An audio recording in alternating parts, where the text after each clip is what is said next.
some of us, motorcycles are the coolest machines around. Well, Richard Hatfield has just made them cooler and greener. There was a time when people thought of electric motorcycles as glorified golf carts on two wheels.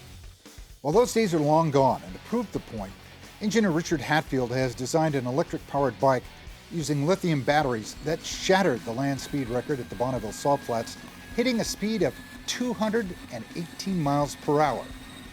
Sort of sounds like your vacuum cleaner and runs like your Prius on steroids.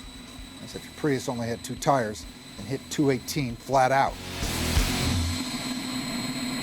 Usually people are very surprised. There's no shifting, you twist the throttle and go, and these motors are capable of 2.5 times the torque of a 1,000cc gas bike. So the acceleration off of a corner is really, really impressive. Instead of gasoline, by using lithium battery power, the savings is jaw-dropping. So at a typical rate in California of 10 cents a kilowatt hour, it's 18 cents worth of electricity. So if you project that out and to a fuel economy equivalent, which most engineers say that a gallon of gas is 32 to 36 kilowatt hours per gallon, we were getting the equivalent of almost 60 miles per gallon at 218 miles an hour. Not all of us need to get around at over 200 miles an hour. Well, maybe some of us do. So what did the numbers look like if you're driving a rather pedestrian 65 miles an hour? At that range, now we're up over 100 miles in range on a 12 kilowatt hour battery pack, so we're pushing up to close to 300 miles per gallon equivalent, again on a bike that's capable of going over 200 miles an hour. The San Carlos bike builder didn't start out to set world records, but at heart, he's always been a gearhead. My first career was in software. I was involved in developing a software package to manage assets for financial companies. And that brought me into my second career, which is I started and ran a company that did revolving lines of credit for emerging companies. And now my third career is electric motorcycles. Hatfield grew up in Iowa, and he attended Grinnell College before migrating west to UCLA. So I grew up in the Midwest, and every summer I would do agricultural jobs, baling hay and working detasseling corn, whatever we could do to save money and buy a newer, better bike each year. So my first two bikes were Ducatis, a Ducati 200 Scrambler and a 250 Mark IV. After that was a Norton 810 Dunstall and a 750 Kawasaki H2. So I'm going to take that to 18 volts. As a businessman, Hatfield may have developed revolving lines of credit for guys in suits and ties, but he was always thinking about engines and engineering.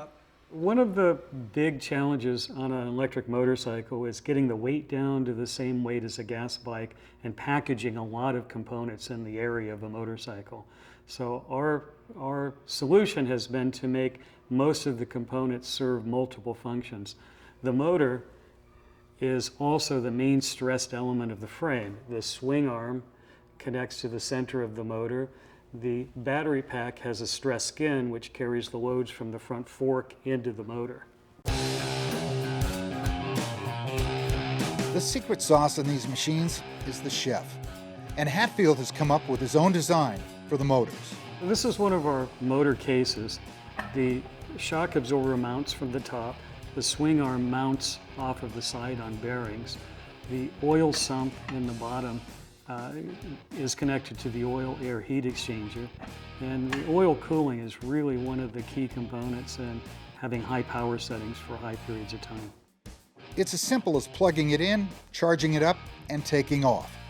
There are actually two cells in parallel, and there are 90 groups of those two cells in the bike. So off the charger, you're cranking at around 400 volts.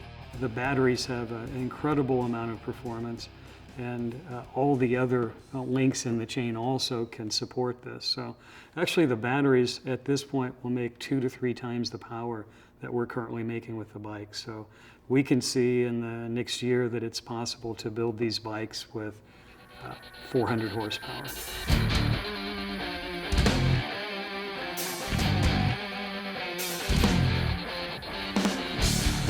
Eventually, all this work will probably end up in scooters that go 50 miles an hour for 50 miles, and you charge it on 50 cents worth of electricity. But right now, zero carbons and 200 mile per hour technology has made going green loads of fun. I'm so engaged with this and I'm so passionate about it. You know, it's really waking up in the morning and what can we do to move the ball forward. But it's one of the things that I tell my children is that the biggest limitations that we face are the ones that we put on ourselves. Usually there's so much more that's possible than what we allow ourselves to do. You know, Richard, we've been talking about motorcycles all day long. Yeah, let's ride.